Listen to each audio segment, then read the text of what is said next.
Retornamos com o programa Momentos Espirituais, iniciando a segunda parte das nossas reflexões e dando continuidade ao estudo da obra Nosso Lar, capítulo 2, cujo título é Clarencio.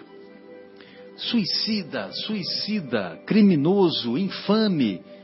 Gritos assim cercavam-me de todos os lados. Onde os sicários de coração empedernido, por vezes enxergava-os de relance, escorregadios na treva espessa, e quando meu desespero atingia o auge, atacava-os, mobilizando extremas energias. Em vão, porém, esmurrava o ar nos paroxismos da cólera. Gargalhadas sarcásticas feriam-me os ouvidos, enquanto os vultos negros desapareciam na sombra. Para quem apelar? Torturava-me a fome, a sede me escaldava. Comezinhos fenômenos da experiência material patenteavam-se-me aos olhos. Crescera-me a barba, a roupa começava a romper-se com os esforços da resistência, na região desconhecida. A circunstância mais dolorosa, no entanto, não é o terrível abandono a que me sentia votado, mas o assédio incessante de forças perversas que me assomavam nos caminhos ermos e obscuros. Irritavam-me, aniquilavam-me a possibilidade de concatenar ideias. Desejava ponderar maduramente a situação, esquadrinhar razões e estabelecer novas diretrizes ao pensamento, mas aquelas vozes, aqueles lamentos misturados de acusações nominais, desnorteavam-me irremediavelmente. Que buscas, infeliz? Aonde vais, suicida? Tais objurgatórias incessantemente repetidas perturbavam-me o coração. Infeliz, sim, mas suicida, nunca. Essas increpações, a meu ver, não eram procedentes. Eu havia deixado o corpo físico a contragosto. Recordava meu porfiado duelo com a morte, ainda julgava ouvir os últimos pareceres médicos enunciados na casa de saúde. Lembrava a assistência desvelada que tivera, os curativos dolorosos que experimentava nos dias longos que se seguiram à delicada operação dos intestinos. Sentia no curso dessas lembranças o contato do termômetro, o pique desagradável da agulha de injeções e, por fim, a última cena que precedera o grande sono. Minha esposa ainda jovem e os 3 filhos contemplando-me no terror da eterna separação. Depois, o despertar na paisagem úmida e escura e a grande caminhada que parecia sem fim. Por que a pecha de suicídio, quando fora compelido a abandonar a casa, a família e o doce convívio dos meus? O homem mais forte conhecerá limites à resistência emocional. Firme e resoluto a princípio, comecei por entregar-me a longos períodos de desânimo, e longe de prosseguir na fortaleza moral por ignorar o próprio fim, senti que as lágrimas longamente represadas visitavam-me com mais frequência, extravasando do coração. A quem recorrer? Por maior que fosse a cultura intelectual trazida do mundo, não poderia alterar agora a realidade da vida. Meus conhecimentos ante o infinito semelhavam-se a pequenas bolhas de sabão levadas ao vento impetuoso que transforma as paisagens. Eu era alguma coisa que o tufão da verdade carreava para muito longe. Entretanto, a situação não modificava outra realidade do meu ser essencial. Perguntando a mim mesmo se não enlouquecera, encontrava a consciência vigilante esclarecendo-me que continuava a ser eu mesmo, com o sentimento e a cultura colhidos na experiência material. Persistiam as necessidades fisiológicas sem modificação. Castigava-me a fome todas as fibras e, nada obstante, o abatimento progressivo não me fazia cair definitivamente em absoluta exaustão. De quando em quando deparavam-se-me verduras que me pareciam agrestes em torno de humildes filetes d'água a que me atirava sequioso. Devorava as folhas desconhecidas, colava os lábios à nascente turva, enquanto mo permitiam as forças irresistíveis a impelirem-me para a frente. Muita vez, suguei a lama da estrada, recordei o antigo pão de cada dia, vertendo copioso pranto. Não raro, era imprescindível ocultar-me das enormes manadas de seres animalescos que passavam em bando, quais feras insaciáveis. Eram quadros de estarrecer. Acentuava-se o desalento. Foi quando comecei a recordar que deveria existir um autor da vida, fosse onde fosse. Essa ideia confortou-me. Eu que detestara as religiões no mundo, experimentava agora a necessidade de conforto místico.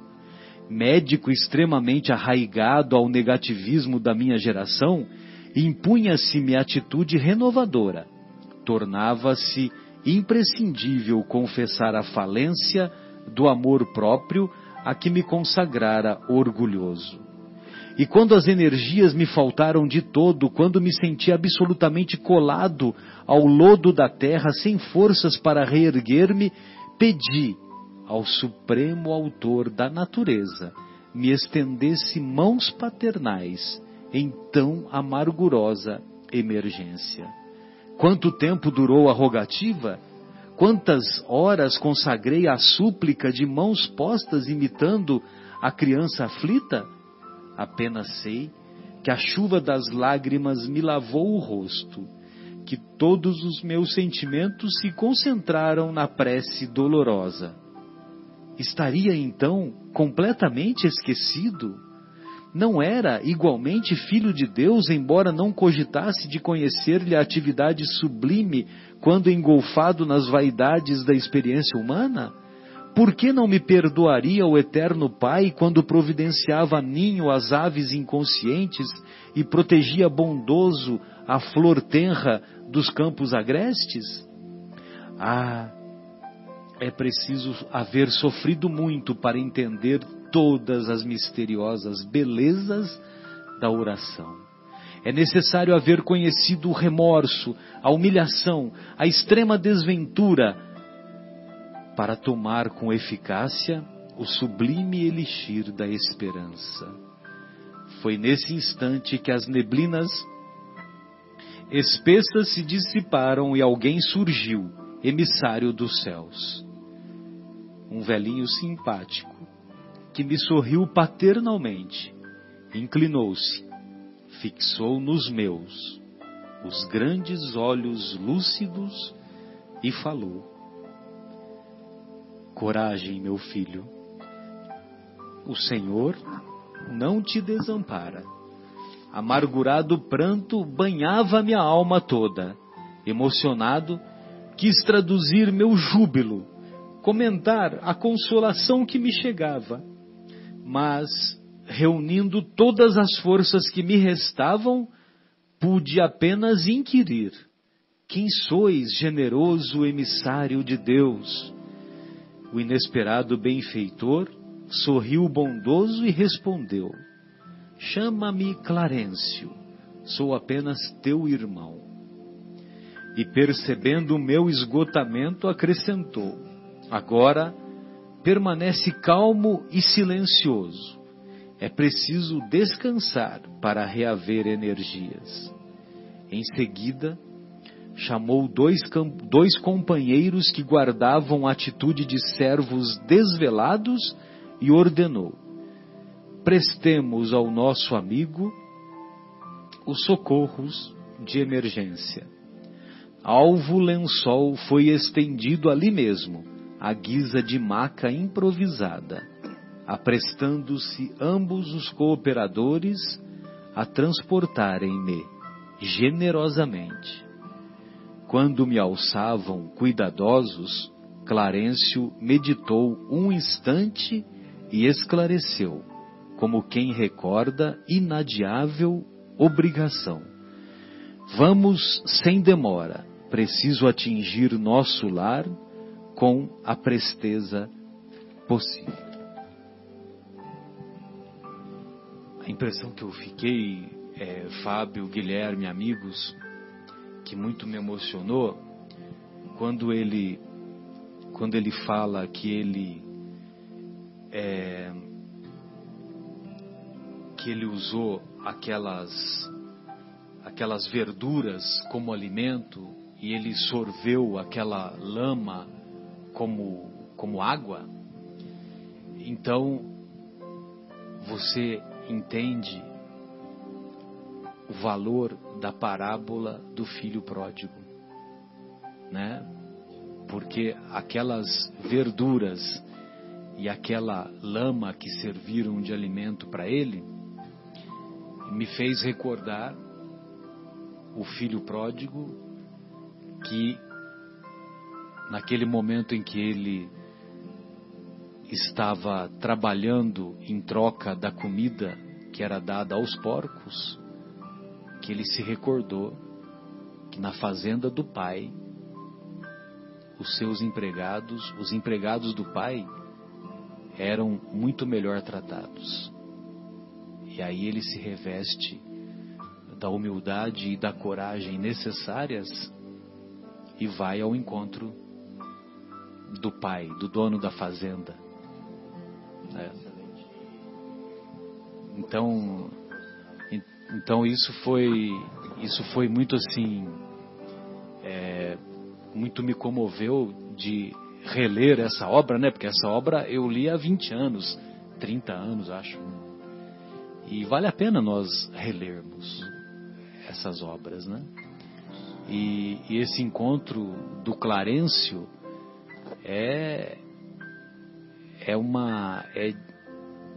como é que se diz? É a manifestação do recurso, da resposta da prece que ele fez, a prece verdadeira, aquela prece que partiu do sentimento íntimo dele, que ele não queria mais sofrer. Eu não quero mais sofrer, chega.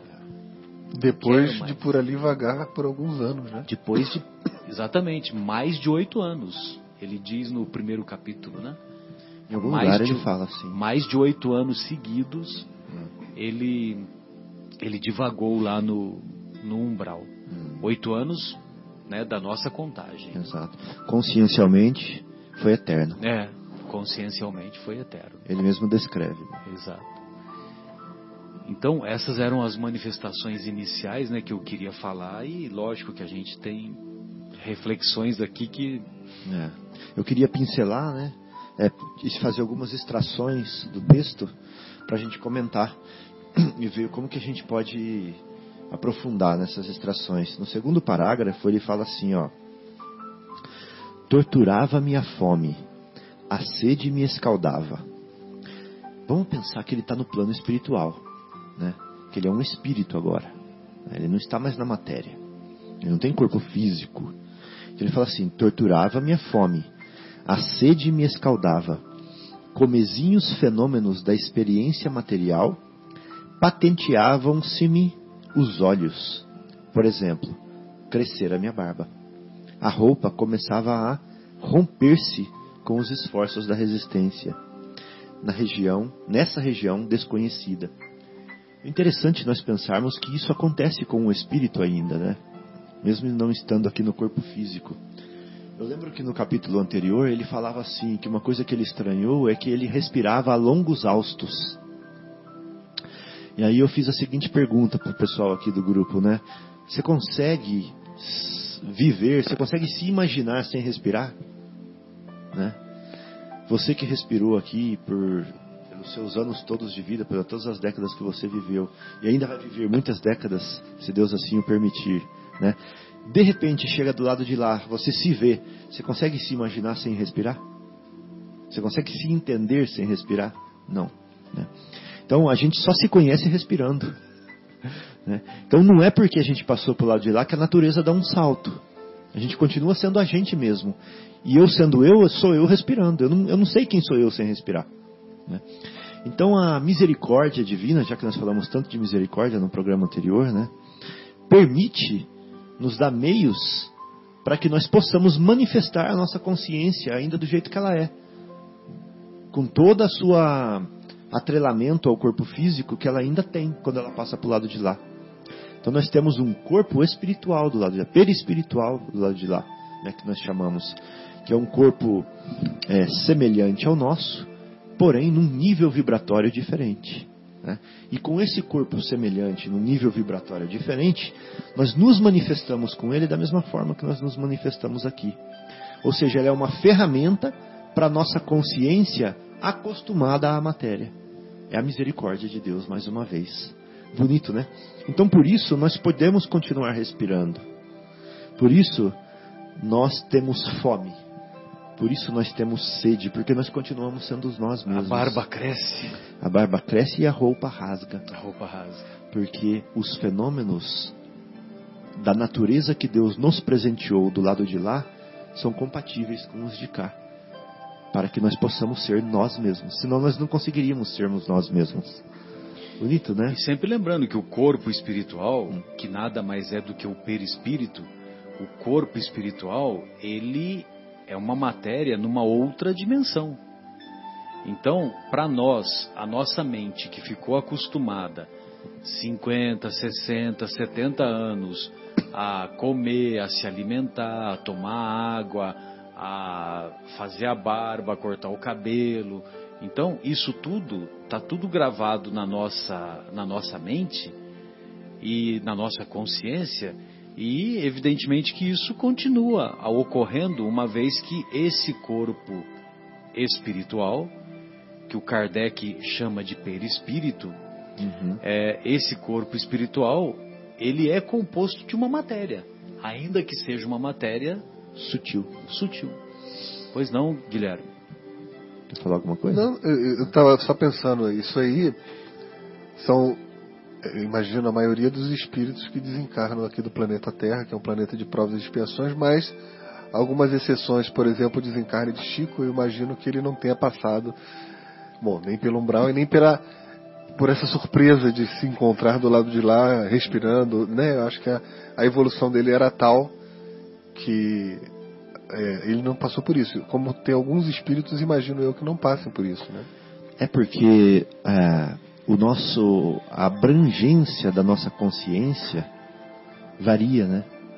Então, os espíritos mais desapegados à matéria, né, à vida material, às ilusões, às tentações, eles conseguem ter uma abrangência consciencial maior, né, e já não são mais tão prisioneiros das nossas necessidades físicas.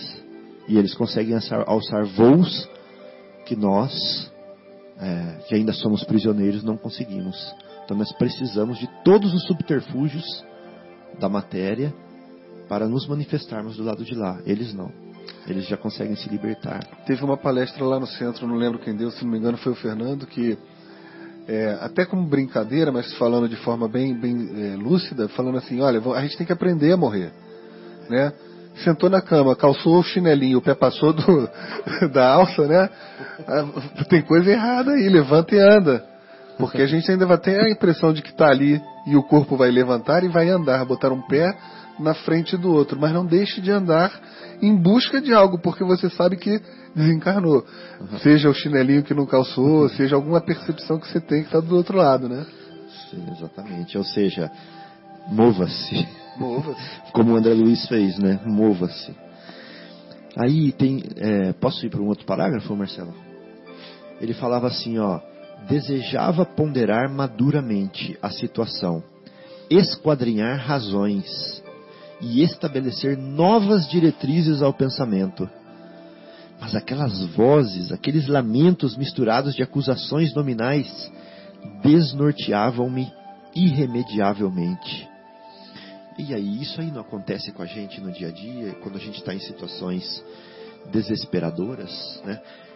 Em problemas que parecem insolúveis, nós desejamos ponderar maduramente a situação, esquadrinhar razões, estabelecer novas diretrizes de pensamentos, mas as situações da vida, os estímulos que nós estamos recebendo, né, não nos deixam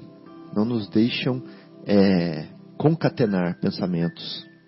Então não é de se admirar que ele que está do lado de lá, numa situação que ele não domina, que ele falava no primeiro capítulo que ele era joguete dessas forças, imagina, que ele não concatenasse pensamento e que ele não tivesse ideia clara do que estava acontecendo, né?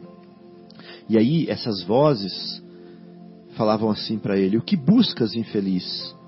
Aonde vais, suicida? E ele falava assim: infeliz sim, mas suicida? Suicida nunca.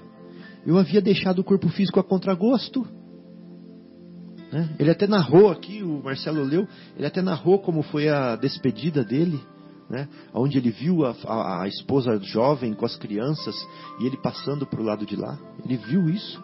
E ele lutando contra aquele intestino que estava com problema, né? Depois da operação e tudo mais.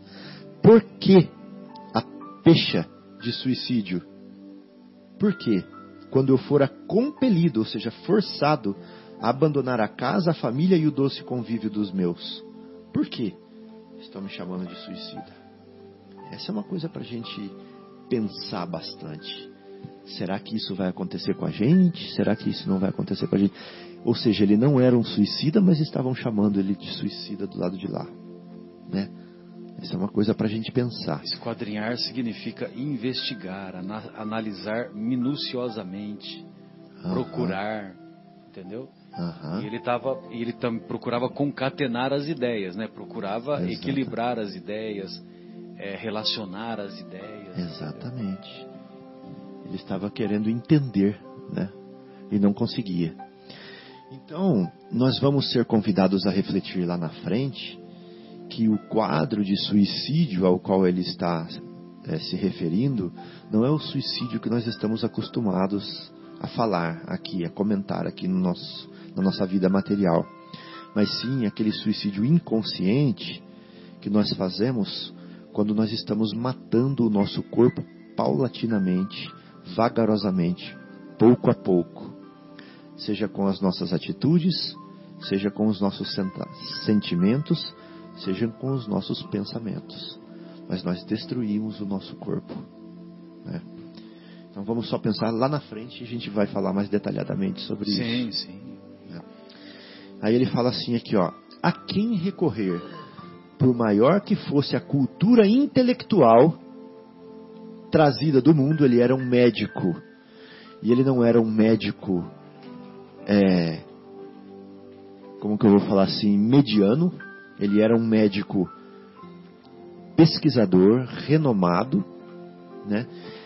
Mesmo assim... numa entrevista de 1964, a princípio, o Chico Xavier teve o cuidado de não revelar quem era André Luiz. Alguns estudiosos da doutrina dizem que ele foi um médico que agora eu me esqueci o nome. Carlos Chagas. Mas calma lá. Uma outra pessoa lá no Rio de Janeiro. Uma outra pessoa conhecida lá no Rio de Janeiro. Certo. Que agora me fugiu o nome. Se o Guilherme escrever aí quem foi André Luiz, acho que você vai achar logo na primeira página.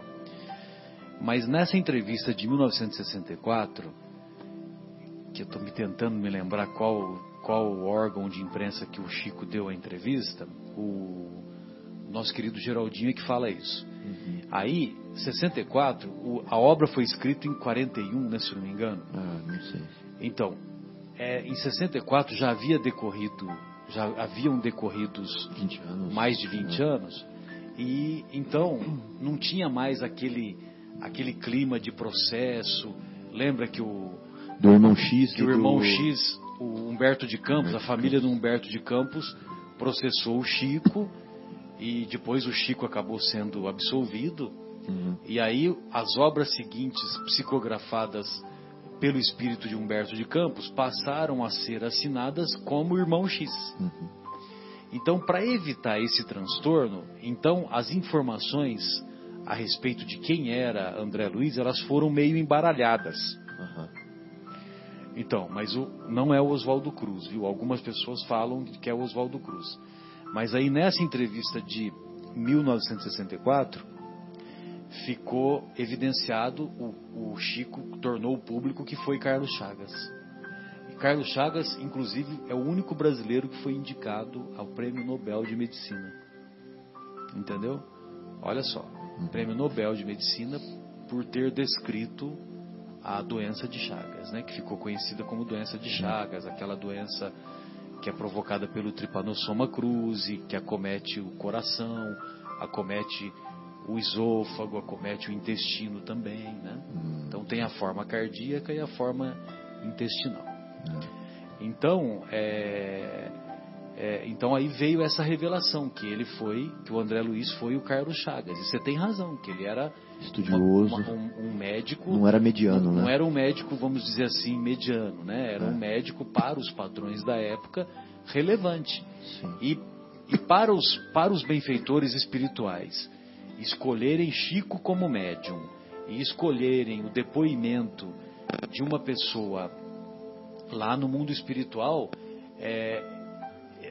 fazia-se necessário que essa pessoa fosse uma pessoa, vamos dizer assim, que tivesse tido uma existência mais relevante, mais conhecida, vamos dizer assim. Exato. Só que isso veio a público décadas depois, né? Sim.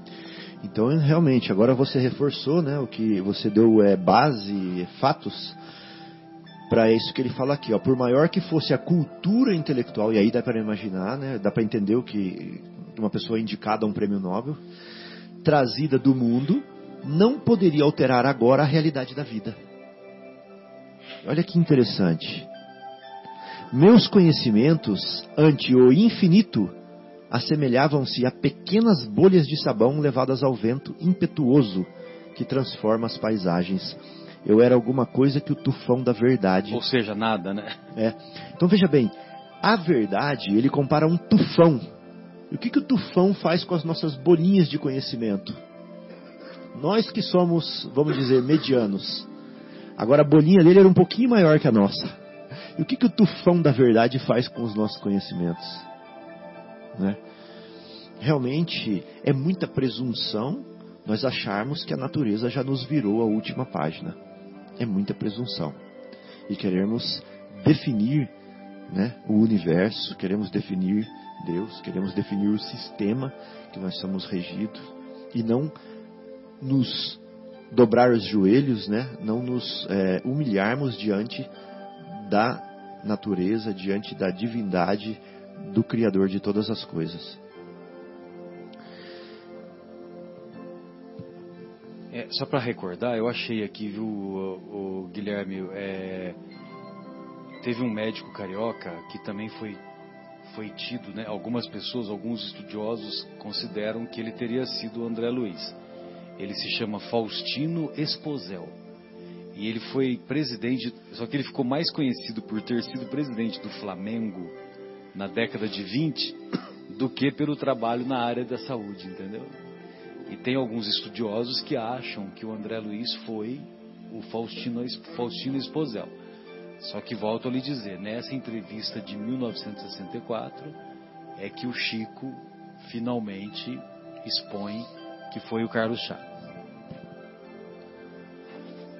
E aí, desculpe, Fábio. Não, sem problemas. Olha só que interessante, voltando àquele ponto, né, do corpo espiritual, olha uma diferença aqui para o corpo físico.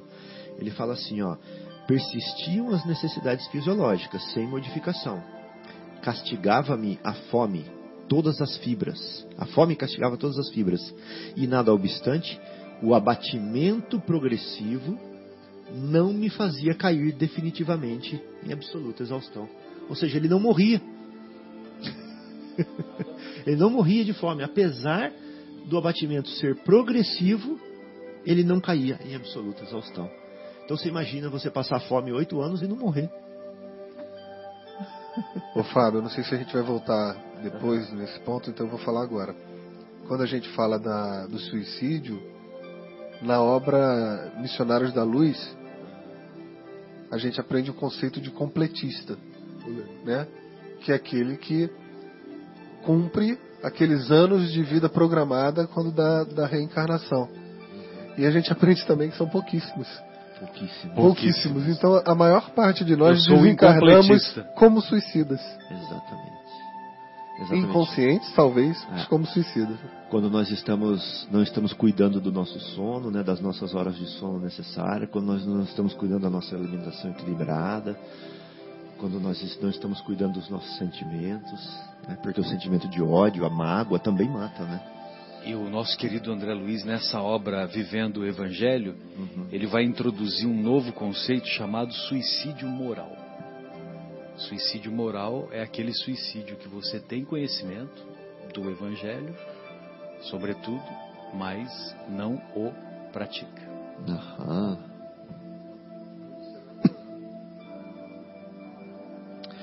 Essa outra passagem aqui ele fala assim, ó: não raro era imprescindível ocultar-me das enormes manadas de seres animalescos que passavam em bando, quais feras insaciáveis, eram quadros de estarrecer. Já pensou que medo que dá um negócio Deus desse? me livre.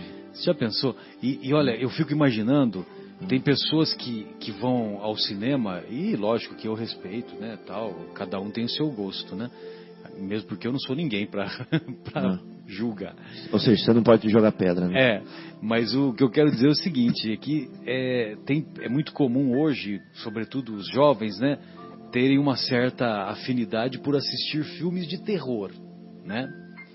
E tem muitas passagens nas obras do André Luiz que as passagens são muito mais aterradoras, né, do que os filmes mais esses filmes de terror, né? Porque esses filmes, lógico, né? Você está assistindo lá, você sabe que o máximo que vai acontecer é você ficar com a mente a mente perturbada, né, por algumas horas, e depois acabou o filme e acabou, né?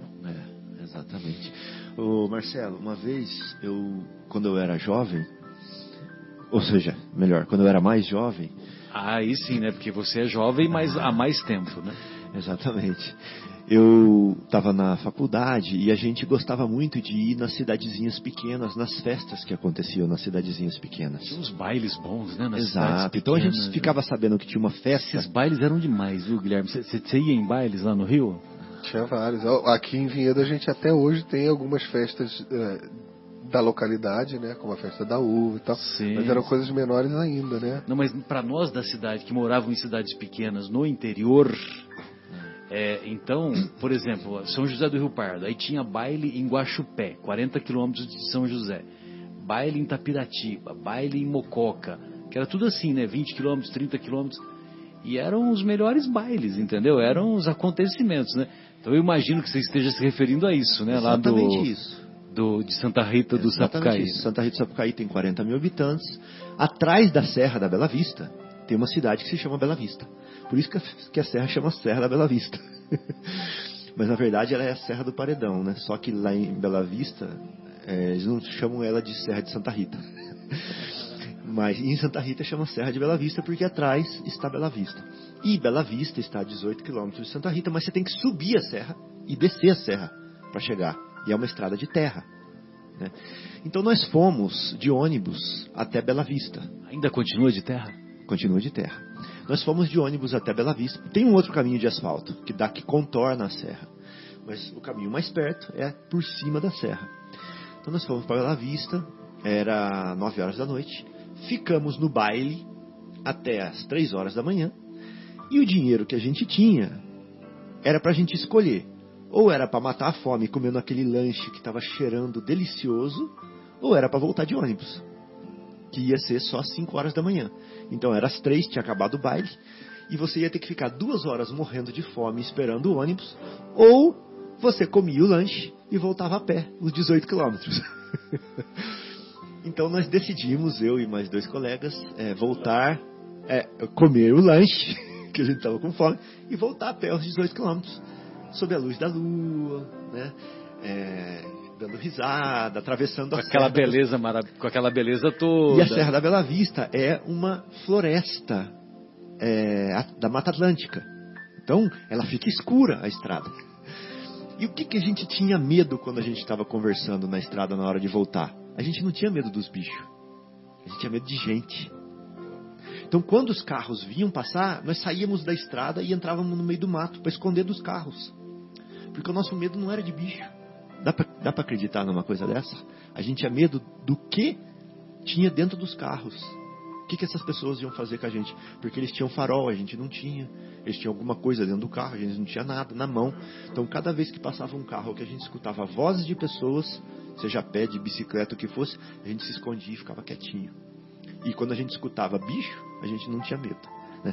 Então aqui o André Luiz está falando a mesma coisa. Ele falava assim, ó... Que hora que você chegou? Você saiu às 3 da manhã? Eu acho chegou umas 7 da manhã. Depois eu acabei pegando carona com um caminhão. Caminhão... tá, sempre tem. Sabe por quê? Porque o caminhão fez a curva e não deu tempo da gente se esconder.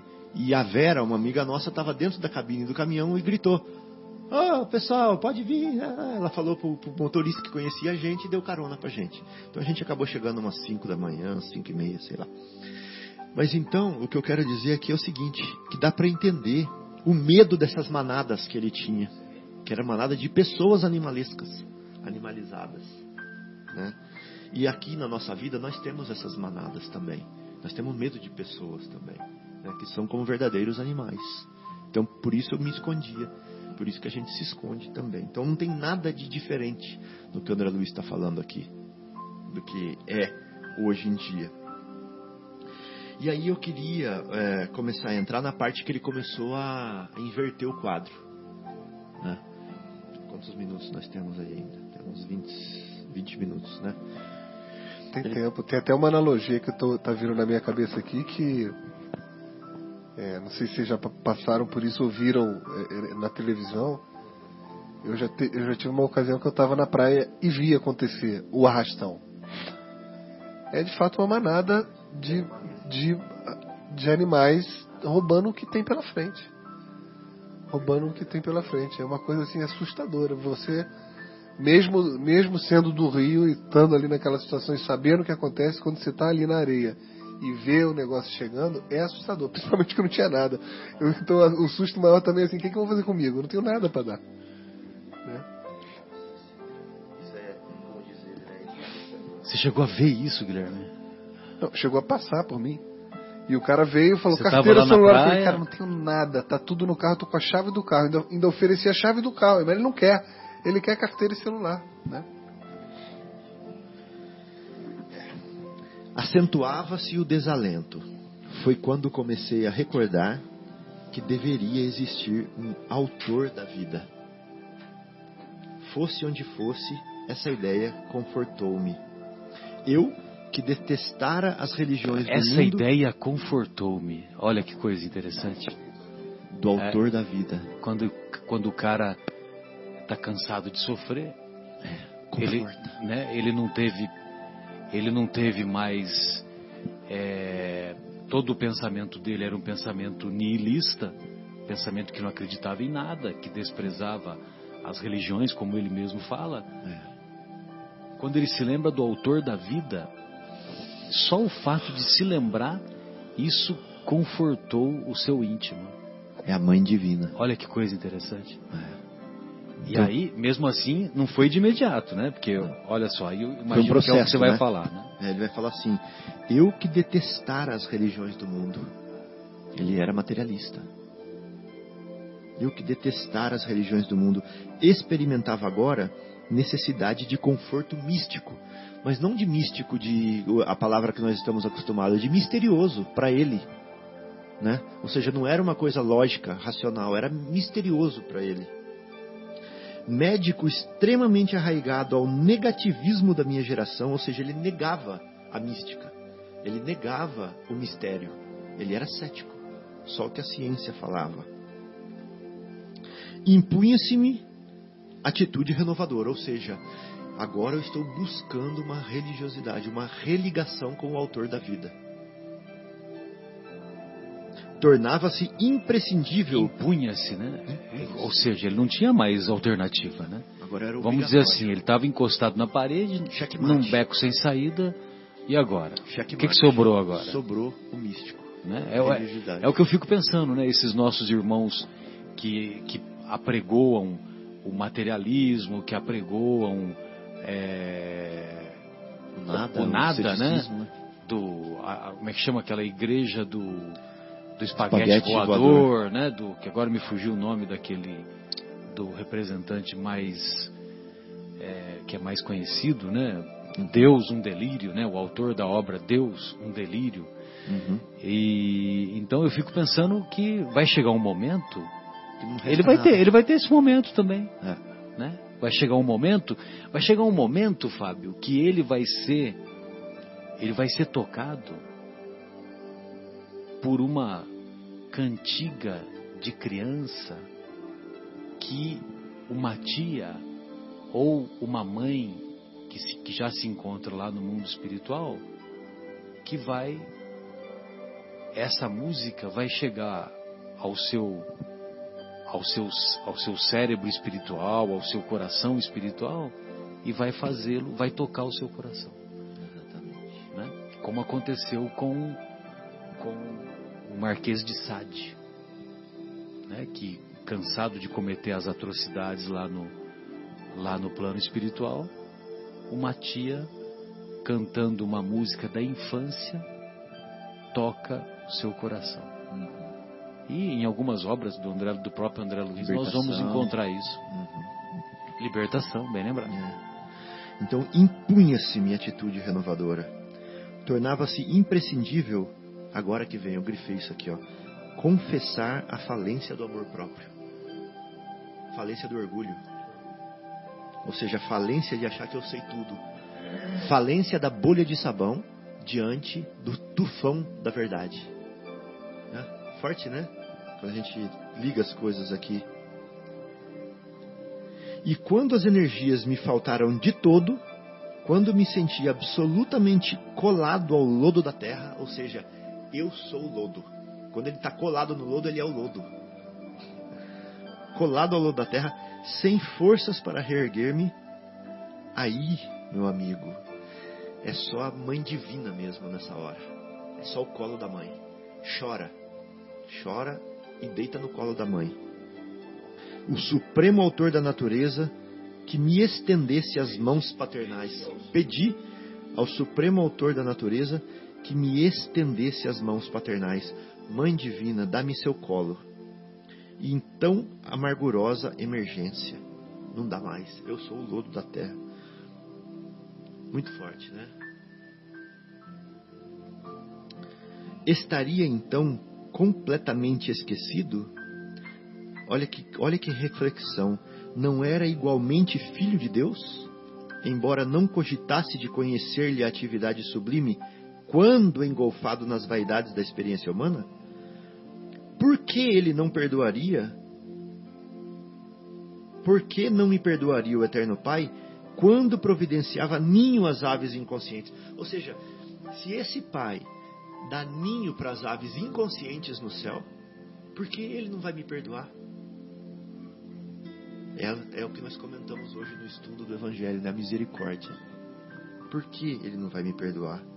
Por que ele não vai me dar uma nova chance?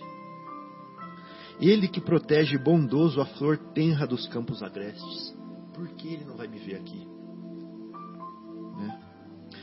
É preciso haver sofrido muito para entender todas as misteriosas belezas da oração. Essa frase eu queria comentar. É preciso haver sofrido muito para entender todas as misteriosas belezas da oração. Como a gente pode entender essa frase? Sem dúvida, né?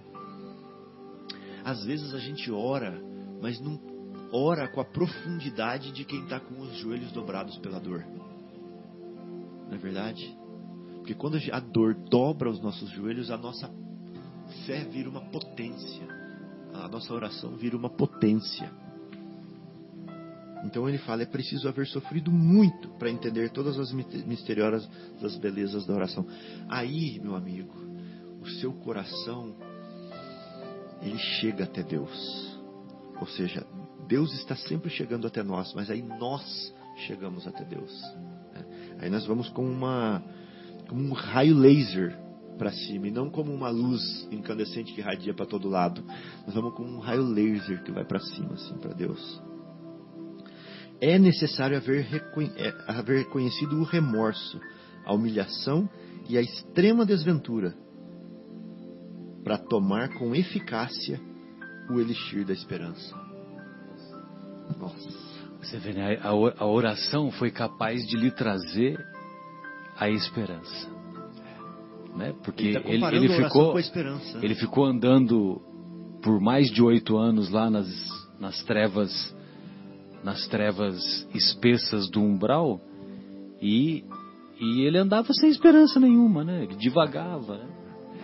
Agora, Marcelo, olha essa parte que foi retratada no filme muito fielmente, que eu adorei. Olha só, foi nesse instante que as neblinas espessas se dissiparam e alguém surgiu, emissário dos céus. De que neblinas ele está falando? Será que é uma neblina física que desapareceu? Ou será que esse Clarencio já estava do lado dele o tempo todo? E ele não conseguia ver. Já estava o tempo todo e ele não conseguia ver. Então da onde vem essa neblina? De nós mesmos, da psicosfera negativa que nós mesmos formamos. Olha só, não é interessante isso, Guilherme? E no filme, Marcelo, tem uma hora que ele chega na casa dele, que ele já está espiritualizado, né? Ele pensa que está espiritualizado. Sim, já quase no finalzinho. 1 ano depois que ele estava em nosso lar, que ele volta para a família dele, só que ele tem um choque. Ele vê uma cena que ele não estava preparado ainda. E a neblina volta em redor dele, nessa mesma hora. Ou seja, ele não mudou de lugar, mas o umbral estava com ele nessa hora. Então é isso que está escrito aqui, ó. Aí ele precisa se recondicionar novamente, pensar, se reequilibrar, e aí ele se vê de novo fora dessa neblina, né? Então nessa hora, ó, foi nesse instante que as neblinas espessas se dissiparam e alguém surgiu, emissário do céu. As neblinas que ele mesmo exalava em torno de si.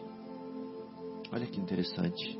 Então às vezes a gente se vê numa situação tão deprimente, numa hora de uma briga no trânsito, numa hora de uma demissão, numa hora de uma afronta familiar, numa hora de uma humilhação, a gente se enche de neblina. E a gente vive às vezes com essa neblina ao lado nosso a vida inteira também. Mas quando ele mudou de plano, né, mental e emocional, aí ele viu o velhinho que estava do lado dele, querendo ajudar o Clarencio. Um velhinho simpático me sorriu paternalmente. Inclinou-se, fixou nos meus grandes olhos lúcidos e falou: coragem, meu filho, o Senhor não te desampara. Ou seja, o Senhor não está te amparando a partir de agora, Ele está te amparando o tempo inteiro. É você que não propiciava vê-lo, é você que não propiciava ajuda. Bonito, né? Isso daí. Chama-me Clarencio, sou apenas teu irmão, ele fala. Agora permanece calmo e silencioso. É preciso descansar para reaver energia. E eu me lembro que o André Luiz começa a virar uma máquina de interrogações, né, de perguntas. E ele fala assim: as respostas virão. Descansa, calma. E a gente fica uma máquina de perguntas, uma máquina de buscar soluções, uma máquina de procurar saídas, mas a gente não silencia. A gente não permanece calmo e silencioso. A gente corre para o WhatsApp, a gente corre para as notícias do G1, a gente corre para as notícias do Estadão. A gente fica querendo procurar soluções, procurar respostas, mas a gente não faz isso que o Clarencio está falando. Olha, agora que você encontrou Deus, meu amigo, permanece calmo e silencioso. É preciso descansar para reaver energias. Ou seja, é preciso ir lá para o quarto mais dentro do castelo. É preciso parar de ouvir a velha louca batendo panela.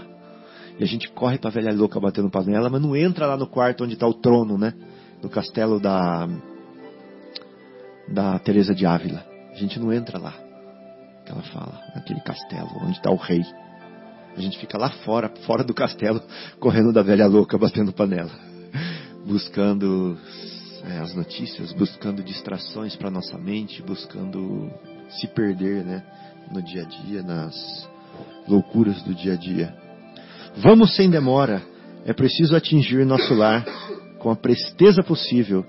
É preciso buscar o equilíbrio. É preciso sarar.